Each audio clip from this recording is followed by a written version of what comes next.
मेरा नाम मीरा है और मेरी उम्र 18 साल थी। जब मेरी शादी हुई तो शादी के वक्त हमें ये बात नहीं बताई गई थी कि शादी के बाद मेरा पति बाहर के मुल्क जाने के लिए तैयारी शुरू कर देगा। हमें ये पता था कि मैं बाहर के मुल्क में काम करता है, लेकिन उसने कहा था कि मैं शादी के 1 साल बाद जाऊंगा। मुझे उस बात से बहुत ज्यादा उलझन होती थी कि लोग शादी तो कर लेते हैं लेकिन फिर अपनी बीवी को छोड़कर चले जाते हैं। बेशक हमारी पसंद की शादी नहीं हुई थी, लेकिन फिर भी मुझे अपने पति के साथ चाहिए था।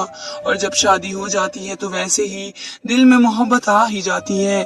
मेरा पति बहुत ज्यादा खूबसूरत था, उसे देखकर तो किसी को भी मोहब्बत हो सकती थी। मैंने भी उसकी तस्वीर देखकर यही सोचा था कि ये बहुत ज्यादा खूबसूरत है, इसलिए शादी के लिए हाँ कर दी थी।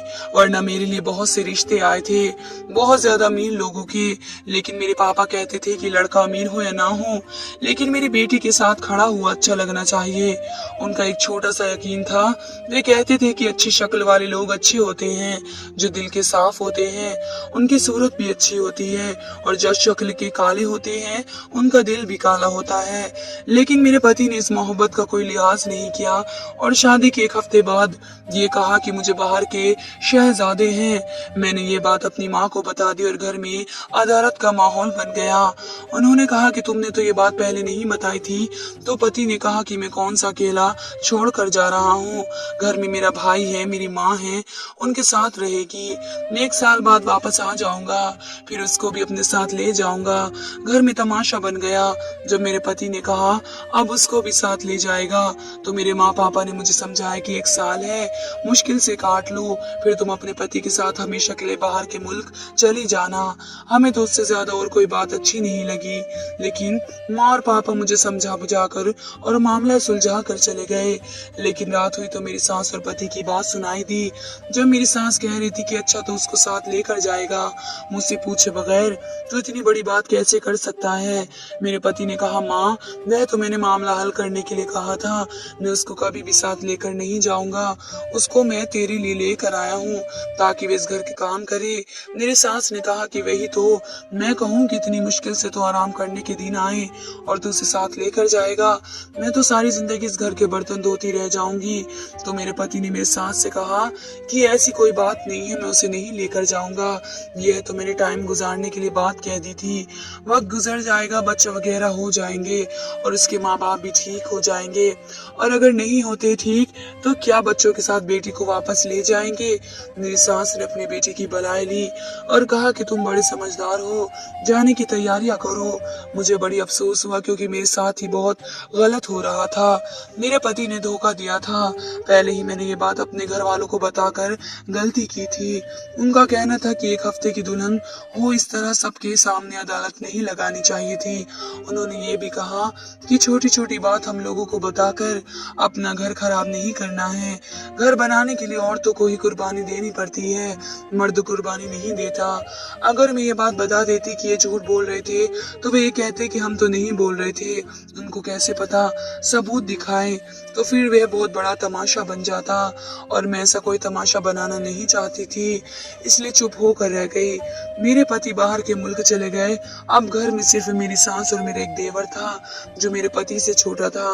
वैसे तो मेरे देवर की पढ़ने की उम्र थी, लेकिन वे कोई पढ़ाई नहीं करता था और ना ही कोई नौकरी करता था। दिन भर घर से बाहर ही रहता था, कभी घर आता तो फोन पकड़ कर बैठ जाता। मेरी सास उसके नाज नखरे बर्दाश्त करती रहती थी कि वह सब्जी नहीं खाता, कभी कहती कि उसके लिए मीट बना लो। इस तरह मेरे दिन गुजर रहे थे। मेरी सास का रवैया मेरे साथ मुनासिब नहीं था। अगर अच्छी रहो तो वह भी अच्छी रहती थी, कभी बात गलती से निकल जाए तो वह 4 बातें भी सुना देती थी, लिहाज बिल्कुल भी नहीं करती थी। पति हफ्ते में 1 दफा फोन करता था और बस यही पूछता था कि घर में सब कैसे हैं, माँ और भाई कैसे हैं, सबका ख्याल तो करती हो ना। और गलती से ये भी पूछ लेता था कि तुम ठीक हो, और मैं कह देती थी कि हाँ ठीक हूँ। लेकिन अब भी शादी को 1 महीना गुजरा था कि पता नहीं क्या मसला हो गया। रात होते ही अचानक ऐसी नींद आती कि सुबह मेरी आंख खुलती ही नहीं थी और मेरी सास मुझे बातें सुनाती कि 10 बजे तक सोती रहती है महारानी, महल से आई है क्या, तो सुबह जल्दी उठने की आदत नहीं है। एक दिन मैंने भी तमीज से अपनी सास को ये बात कह दी कि मैं खुद हैरान हो गई। आज तक मैं इतनी देर तक नहीं सोई हूँ, पता नहीं मुझे क्या हो रहा है। मुझे बहुत ज्यादा नींद आती है और मुझे पता ही नहीं चलता कि उन्होंने कहा कि क्यों, तू कोई नशा करती है क्या। मेरी सास की जुबान गंदी होती जा रही थी, लेकिन मैं क्या बोल सकती थी। लेकिन दिन इस तरह गुजरने लगे और महीने की एंड पर मुझे पता चला कि मैं प्रेग्नेंट हूँ। लेकिन मैं हैरान रह गई थी कि मेरा पति से इस मामले में कोई बात नहीं हुई थी। हमारा कोई ऐसा प्लान भी नहीं था। हम लोगों ने 7 दिन ही गुजारे थे एक दूसरे के साथ। इतनी जल्दी मैं प्रेग्नेंट कैसे हो गई, मैं तो हैरान हो गई थी। लेकिन मेरी सास खुश थी। मैंने डॉक्टर से भी बात की तो डॉक्टर ने कहा कि 7 दिन तो रही है ना अपने पति के साथ, तो बिल्कुल ऐसा हो सकता है, कोई ऐसी बात नहीं है। पर मैंने कहा कि इतनी जल्दी, तो डॉक्टर ने कहा कि इतनी जल्दी भी हो जाता है, उसमें कोई परेशानी की बात नहीं है। मेरी सास लोगों को कहती थी कि मेरा बेटा कॉलेज में पढ़ता है, लेकिन मुझे नहीं लगता था कि वो कॉलेज में पढ़ता है, क्योंकि उसके पास मैंने ना कभी कोई किताब देखी, ना ही उसके पास कोई कॉलेज बैग था। पर मैं इस मामले में कुछ भी नहीं बोलती थी। सास को जब से पता चला कि मैं प्रेग्नेंट हूँ तो वह मेरा बहुत ज्यादा ख्याल रखती थी। मुझे किसी चीज को भी हाथ नहीं लगाने देती थी।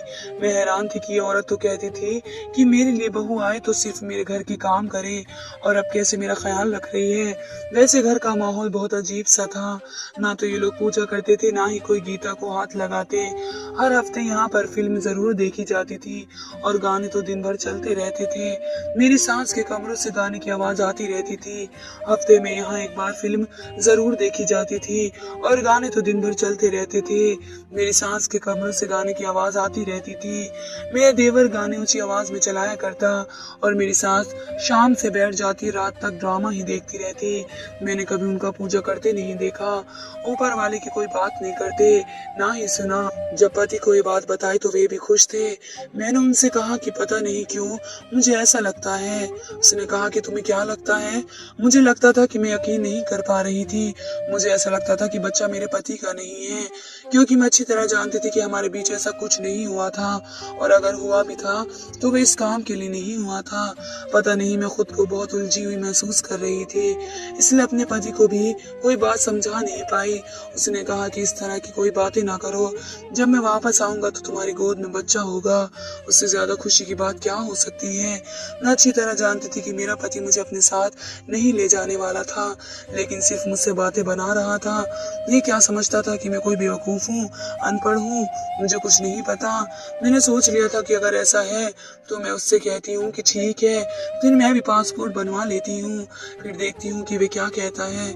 मैंने अभी अपने पति को कह दिया कि ठीक है, मैं भी पासपोर्ट बनवा लेती हूँ, क्योंकि इसके बाद मुझे आपके साथ ही जाना है। तो मेरे पति ने बात घुमा दी और कहने लगा, यहाँ पर इतने अच्छे कपड़े मिलते हैं, तुम बताओ तुम्हारे लिए क्या लेकर आऊं। मुझे पहले से ही गुस्सा आया हुआ था। मैंने भी अपने पति को लंबी लिस्ट बना दी। मैंने कहा कि ये सारी चीजें लेकर आना। वे आगे से खामोश हो गया। मैंने अपनी सास को बताया कि मुझे बहुत ज्यादा नींद आती है, पता नहीं मुझे क्या हो गया है। तो कहने लगी, जब इस तरह से इंसान होता है तो उसको बहुत ज्यादा नींद आती है। मैंने कहा कि लेकिन नींद और बेहोशी में फर्क होता है, मुझे तो ऐसा लगता है जैसे मैं बेहोश हो जाती हूँ। मेरी सास ने कहा कि ऐसे ही नींद आती है। मेरा देवर मुझसे बहुत दूर रहता था, मतलब देवर भाभी वाला हमारा कोई रिश्ता ना था। वह तो मुझसे दूर से देखता, बोलता भी ना था और मेरी बनाई किसी चीज की तारीफ ना करता था। एक दिन घर में कोई ना था, अचानक से मेरी तबीयत खराब हो गई। मेरा 5वां महीना शुरू हो चुका था। मैंने देवर से कहा कि मुझे डॉक्टर के पास ले जाओ, तो कहने लगा, मैं कैसे आपको ले जाऊं, यहाँ से रिक्शा बहुत दूर से मिलता है। मैंने कहा कि रिक्शा की क्या जरूरत है, मोटरसाइकिल पर ले जाओ, मुझे बहुत ज्यादा दर्द हो रहा है। तो कहने लगा कि नहीं, आपके साथ मोटरसाइकिल पर नहीं बैठ सकता। क्यों नहीं बैठ सकते? तो कहने लगा कि अच्छा नहीं लगता। मैंने कहा तुम्हें अच्छा लगता है या ना लगता है, उधर मेरे दर्द से जान निकल रही है तो क्या मैं यही मर जाऊं? मेरे दर्द हो रहा है। और मैंने कहा कि किस किस्म के इंसान हो, घर में कोई गैरतमंद है भी या नहीं? ना मैंने कभी किसी को पूजा करते देखा, तुम लोगों ने कभी गीता को हाथ नहीं लगाया, और यहाँ पर तुम्हें पर्दे की पड़ी है कि भाभी देवर के साथ मोटरसाइकिल पर नहीं बैठ सकती। वे खामोश हो गया। इतने में मेरी सांस आ गई जो कहीं गई हुई थी। वे रिक्शा में वापस आई तो उसने फौरन जाकर रिक्शा वाले को रोक दिया। फिर रिक्शा में मुझे अस्पताल ले गई। बाद में मेरी सांस ने ही मेरे देवर को बातें सुनाई कि शर्म आनी चाहिए तुम्हें, इतनी भी क्या तुम्हारे अंदर गैरत आई हुई थी? तो कहता है कि मुझे शर्म आती है। बाद में मेरी सांस ने मुझे कहा कि मेरा ये बेटा बहुत शर्मीला है। क्या मैंने कहा कि उस शर्मीलेपन की वजह से आज मेरा मर जाना था। एक दिन मैंने देखा कि मेरी सांस और देवर आपस में बैठे कुछ बातें कर रहे हैं। उनकी बातें बहुत अजीब सी थी। मुझे कुछ समझ आई पर कुछ समझ ना आई। मेरी सांस ने कहा कि मेरे बेटे से ज्यादा बेवकूफ कोई नहीं है। वे मेरे पति की बात कर रही थी कि कितना बड़ा बेवकूफ है जिसको ये भी नहीं पता कि शादी का मतलब क्या होता है। आज फोन करके कह रहा था कि मेरे आने तक तो मेरा बेटा या बेटी तक दुनिया में आ चुका होगा, तो मैं कुछ पैसे भेज देता हूँ, बच्चे के लिए शॉपिंग कर लेना। और मुझे हंसी आ रही थी। मैं तो ये सोचती हूँ कि ये सब कुछ खानदान वालों को पता चल गया तो क्या होगा। मेरे देवर ने कहा कि खानदान वालों की आपको कब से फिक्र होने लगी, उस खानदान में तो आपको भी बड़ा जलील किया है, अब उसके बारे में क्यों सोच रही हैं? मेरी सांस ने लंबी सांस खींची और कहा कि इस खानदान ने मुझे बड़ा जलील किया था। हम गाने बजाते थे तो क्या हुआ, कभी अपने जिस्म का सौदा तो नहीं करते, लेकिन खानदान वालों ने तो मुझे आज तक नहीं बख्शा। कहते थे कि तबायफ से शादी कर ली है अनिल ने। मैं हैरान रह गई कि मेरी सांस गाना बजाने वालों के खानदान से थी और उनके बारे में इस तरह की बातें मशहूर थी। उसके बाद मेरे देवर ने कहा कि आप तबायफ तो नहीं है लेकिन तमाशबीन जरूर हैं। मेरा देवर खाना खा रहा था और सांस उसके पास बैठी थी। इस बात पर बहुत हंसने लगा और मेरी सांस ने उसके कंधे पर थप्पड़ मारा और कहा कि ज्यादा ही फ्री नहीं हो गया है क्या? किसी को अगर ये बात पता चल गई ना तो तेरा भाई हम सबको नहीं छोड़ेगा। तो मेरे देवर ने कहा कि वह ज्यादा से ज्यादा क्या कर लेगा, वह तो बेबस हो जाएगा। उसकी इज्जत पर जब बात आएगी तो फिर खुद ही खामोश होकर बैठ जाएगा। आप उसे क्यों नहीं बता देती कि ये आपका बेटा नहीं है, मैं सिर्फ आपका बेटा हूँ। ये सुनकर तो मेरे कदमों तले जमीन निकल गई कि उन लोगों के इतने सारे राज थे और उन्होंने हमसे झूठ बोला था, तो उसका मतलब मेरा पति उनका बेटा नहीं था। तभी तो उसको पैसे कमाने की मशीन बना रखा था, वरना कौन ये चाहता कि उसके बेटे की नई नई शादी हो तो एक हफ्ते बाद ही कमाने के लिए चला जाए। मेरी सांस उसको रोक भी तो सकती थी, यह भी तो कह सकती थी कि 1 महीने बाद चले जाना। अब मुझे सारे गेम की समझदारी थी, लेकिन वे इस बात पर हैरान थे कि मेरे पति को ये बात पता नहीं थी। कैसे मेरी सांस के आगे पीछे फिरता था। मुझे बाहर ले जाने वाली बात पर भी उसने मेरी सांस का साथ दिया और मेरे घर वालों से झूठ बोला। मैंने सोच लिया था कि मेरा पति वापस आएगा तो मैं उसको ये सब कुछ बताऊंगी ताकि उसकी आंखें खुल जाएंगी। मुझे अपने पति के लिए अफसोस तो बड़ा हुआ क्योंकि जब उसे ये बात पता चलेगी तो उसे बहुत ज्यादा दुख होगा, लेकिन दरअसल मेरे हाथ में एक पता आ गया था। ये बहाने करके मैं अपने पति को कह सकती थी कि ये तुम्हारे अपने नहीं है, फिर भी तुम इनके लिए मरे जा रहे हो, मुझे भी अपने साथ घर लेकर जाओ। मेरे पति और मेरी बात जरूर मानता कि मैं उसकी बीवी थी और अब उसके बच्चे की माँ बनने वाली थी। तभी तो मेरा देवर भी मुझसे दूर भागता था। उसका मतलब है कि मेरा असल देवर नहीं था और मेरे लिए पूरी तरह गैर था। मुझसे तो इंतजार नहीं हो रहा था कि कब मेरा पति वापस आएगा। कभी सोचती थी कि मैं फोन पर ही उससे सब कुछ बता दूं, लेकिन फोन पर बात बताने से खराब हो सकती थी।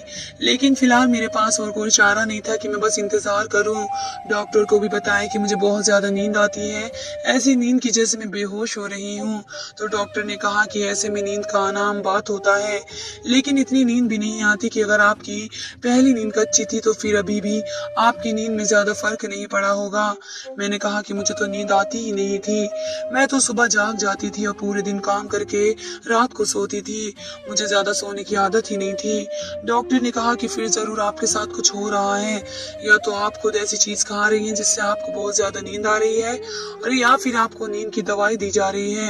मैंने डॉक्टर को अपनी दवाइयाँ चेक करवाई क्योंकि उससे पहले मैं किसी और डॉक्टर के पास भी गई थी, तो उसने कहा दवाइयों में तो नींद की कोई दवाई नहीं है। घर में ऐसा मैं क्या खाती हूँ, आप अपने घर की रूटीन के बारे में पता लगाएं। मैं डॉक्टर की बात सुनकर परेशान हो गई। डॉक्टर ने ये भी कहा कि अगर घर मैं इस तरह नींद की दवाई खाती रही और कोई मुझे देता रहा, जो भी मेरे साथ हो रहा है अगर वह मेरे साथ होता रहा तो फिर मेरे बच्चे की जान को भी खतरा हो सकता है। आप अपने घर की रूटीन पर गौर करें। और जब से मैं प्रेग्नेंट हुई थी, खाना मेरी सास बनाती थी।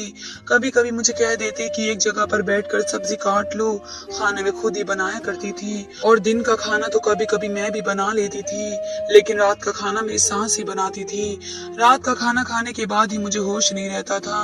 एक दिन मैंने सोच लिया कि मैं खाना नहीं खाऊंगी और मैंने रात का खाना नहीं खाया, लेकिन कमरे को अंदर से लॉक करके सो गई। जैसे ही 12 बजे मैं हैरान रह गई कि मुझे नींद नहीं आ रही थी, लेकिन मुझे अपने कमरे के बाहर किसी हलचल की आवाज आई, जैसे बाहर कोई खड़ा है। और मुझे कमरे के दरवाजे के नीचे से भी किसी के कदम नजर आ रहे थे, लेकिन मेरे कमरे के बाहर किसका काम था। मैंने जैसे ही दरवाजा खोला, सामने कोई भी ना था। मैं सास के कमरे की तरफ गई तो वह गहरी नींद में सो रही थी। मैं फिर अपने कमरे में आ गई और दरवाजा बंद करके सो गई। वैसे मैं दरवाजा बंद नहीं करती थी। मेरी सास कहती थी कि दरवाजा बंद नहीं करना, तुम्हारी तबीयत खराब है कि कहीं तुम्हें कुछ हो जाए तो फिर हम पहले दरवाजा तोड़ेंगे या तुम्हें बाहर निकालेंगे। लेकिन आज मैंने जानबूझकर दरवाजा बंद किया था। लेकिन ना जाने मेरी सास को कैसे पता चल गया कि मैं उसके कमरे में आई थी। लेकिन एक बात तो मैं समझ गई थी कि खाने में ही कोई चीज मिलाई जा रही है, कि जिस दिन खाना नहीं खाया उस दिन बिल्कुल भी नींद नहीं आई। मैंने अगले दिन उनके सामने यही जाहिर किया कि मैंने खाना खाया हुआ था, लेकिन मैंने खाना नहीं खाया था और दरवाजे को लॉक भी नहीं लगाया। आज मैं सोने की एक्टिंग करने लगी। मेरी सास रात को मेरे कमरे में क्यों आती थी? आज मुझे चेक करना था कि क्या हो रहा है। अब रात के 12 बजे का टाइम हुआ तो उसके 20 मिनट बाद कमरे में कोई दाखिल हुआ। कमरे की लाइट ऑफ थी। इसने कमरे का दरवाजा बंद कर दिया और आहिस्ता से कुंडी लगा दी। मैं हैरान रह गई कि मेरी सास क्या कर रही है, क्योंकि अभी भी मैंने देखा नहीं था कि वह कौन था। मैं तो अपनी तरफ से आंखें बंद करके सो रही थी, सिर्फ महसूस कर रही थी। थोड़ी देर के बाद बेड की दूसरी तरफ से कोई आया और आकर मेरे पास लेट गया और इसके बाद उसने मेरे कंधे पर हाथ रखा। जब मेरा हाथ देखा तो मैं महसूस किया कि वह किसी आदमी का हाथ है। मैं फौरन चौंक कर खड़ी हुई तो देखा मेरे पास मेरा देवर लेटा हुआ था। ये देखकर तो मैं हैरान रह गई, यहाँ क्या हो रहा है। मैंने उससे कहा कि तुम्हारा मेरे कमरे में क्या काम है। मैंने चीखना चिल्लाना शुरू कर दिया, अपनी सांस को आवाज देना शुरू कर दिया। मैं हैरान रह गई कि एक तरफ तो मेरा देवर ये कहता था कि मैं आपको मोटरसाइकिल पर नहीं बैठा सकता क्योंकि आप मेरे लिए गैर हैं, और दूसरी तरफ आधी रात को ये मेरे कमरे में क्या कर रहा था।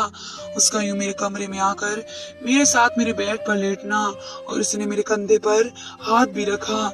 ये इस तरह से आया था कि जैसे उसका कमरा हो और ये रोज यहाँ पर आता है और उसको कोई डर खौफ नहीं था। मेरी सास वहां पर आई और मैंने कहा कि देखो आपका बेटा क्या कर रहा है, उसका क्या काम था मेरे कमरे में, उसने मेरा दरवाजा क्यों लॉक किया। मेरे गुस्से में बुरा हाल था, मैं बोले जा रही थी। मैंने कहा कि आप किस तरह के खानदान से हैं और आपके बेटे का भी यही काम निकला। मैं फौरन फोन की तरफ बढ़ी और मैंने कहा कि मैं अपने घर वालों को फोन करूंगी, लेकिन अचानक मुझे अपने सर में बहुत ज्यादा दर्द महसूस हुआ और मैं बेहोश हो गई।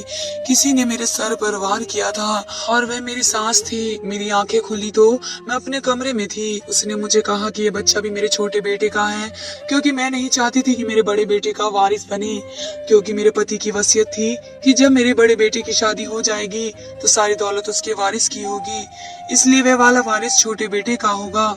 शादी तो उसकी करवानी पड़ी दुनिया वालों को दिखाने के लिए, लेकिन बच्चा न अपने छोटे बेटे से ही पैदा करवाना चाहती थी। जो कुछ भी हुआ है मेरी निगरानी में हुआ है, मैंने खुद करवाया, और अब अगर तुमने जुबान खोली तो तुम्हें जान से मार दूंगी। फिक्र भी नहीं करूंगी कि तुम्हारे पास मेरा पोता है। पहले मैंने गलती की थी, सारा कुछ अचानक से ही बता दिया था और गुस्से में आकर चिल्लाने लगी थी, लेकिन अब मैंने डरने की एक्टिंग की और कहा कि ठीक है, किसी को नहीं बताऊंगी, बस मेरे बच्चे को कुछ न करना। सास ने कहा कि अगर तुम अपना मुंह बंद रखोगी तो मैं कुछ ना करूंगी, लेकिन मैं समझती थी कि ये मुझसे मेरा बच्चा लेने के बाद मुझे भी जान से मार देंगे। मेरे देवर ने इतना घटिया काम किया और सास ने करवाया। मैं सोच भी नहीं सकती थी कि ये इस तरह के लोग निकलेंगे। जाहिर है जैसा इंसान होते हैं वैसे ही हरकतें करते हैं। मेरी सास तवायफ ना सही, लेकिन उन्होंने मेरी कीमत तो लगा ही दी थी। मैंने किसी तरह ये वक्त गुजारा और ऊपर वाले ने मुझे एक बेटे से नवाजा। मेरे पति वापस आ गए तो बेटे को देखकर बहुत खुश थे, लेकिन उनसे कोई बात करना चाह रही थी। और रात को ही जब हम दोनों पति पत्नी कमरे में थे, मैंने अपने पति को सब कुछ बता दिया। उसने कहा मैं उनसे पूछता हूँ। मैंने कहा कि किसी से पूछने की कोई जरूरत नहीं है, किसी भी तरह बस मुझे यहाँ से लेकर जाओ। ये लोग बहुत खतरनाक हैं, ये हमें खाने में कोई चीज मिलाकर पिला देंगे, मेरी जान ले लेंगे और तुम्हें भी पता नहीं चलेगा, हमारे बच्चे को हमसे छीन लेंगे। मैंने अपने पति के सामने कसम खाई, अपनी औलाद की कसम खाई, तो उसने यकीन कर लिया। और ये सब करके मुझे क्या मिलना था? उसने कहा कि पहले भी इस तरह की हरकत थी जिससे मुझे शक पड़ता था, लेकिन मैंने नजरअंदाज कर दिया था। फिर अपने बाप के करीबी दोस्त को फोन किया जो उनके भाई जैसा था, और उसने भी कहा कि ऐसा ही है, तुम उनकी औलाद नहीं हो लेकिन तुमसे बहुत प्यार थे, इसलिए वे तुम्हारी औलाद के नाम सब कुछ करके गए हैं। अगर तुम्हारा नाम करते तो लोग बातें करते। मेरे पति की आंखों में भी आंसू आ गए। उसके लिए सब कुछ करना आसान ना था, लेकिन फिर उसने 1-2 दिन तक अपनी जुबान बिल्कुल बंद रखी और सारे इंतजाम किए। वे सब कुछ किया जो जरूरी था, और मुझे एक दिन अचानक वहां से लेकर दूसरे शहर चले गए। 2-3 महीने दूसरे शहर में ही रहे। मेरा देवर और सास हमें तलाश करते रहे। हमने फोन बंद कर दिया और नंबर बदल दिए। अपने घर वाले को भी समझा दिया कि किसी को कुछ ना बताएं। और फिर जब मैं सफर के काबिल हो गई तो हमेशा के लिए बाहर के मुल्क चली गई। आज मैं अपने पति के साथ यहीं रहती हूँ। मेरा एक बेटा है और अब उस बात को 3 साल हो चुके हैं। खैर मैं फिर से प्रेग्नेंट हूँ। मेरा पति जानता है कि ये बेटा मेरे देवर का है, लेकिन वह उसे अपनी औलाद मानता है, क्योंकि उस सारे मामले में इस बच्चे का कोई कसूर नहीं। मेरे सामने बहुत शर्मिंदा हुआ, मैं भी बहुत रोई। मैंने कहा कि मेरी इज्जत लूटी गई है। उसने कहा कि मैं उसको अपनी औलाद समझूंगा और हम इस बारे में कभी कोई बात ना करेंगे। मेरी गलती थी, तुम्हारे साथ ये सब कुछ मेरी वजह से हुआ, मुझे माफ कर दो। मैंने अपने पति को माफ कर दिया क्योंकि उसकी कोई गलती नहीं थी, लेकिन अभी भी मैं कभी कभी सोचती हूँ तो आंखों में आंसू आ जाते हैं। अपने पति के साथ जिंदगी गुजार रही हूँ और उससे बहुत मोहब्बत करती हूँ। हम दोनों एक साथ इतने बड़े हादसे से गुजरे हैं, इसलिए हमारी मोहब्बत बहुत बढ़ गई है। हम साथ रहते हैं, ये तो नहीं कहूंगी कि जिंदगी बहुत अच्छी है, क्योंकि जो मेरे साथ हुआ वह किसी दुश्मन के साथ भी ना हो, लेकिन फिर भी इतना जरूर कहूंगी, अगर साथ देने वाला पति हो तो सारे मसले आसान लगने लगते हैं, वरना छोटी छोटी परेशानियां भी दूसरे घर में संभालना मुश्किल हो जाती है। धन्यवाद दोस्तों।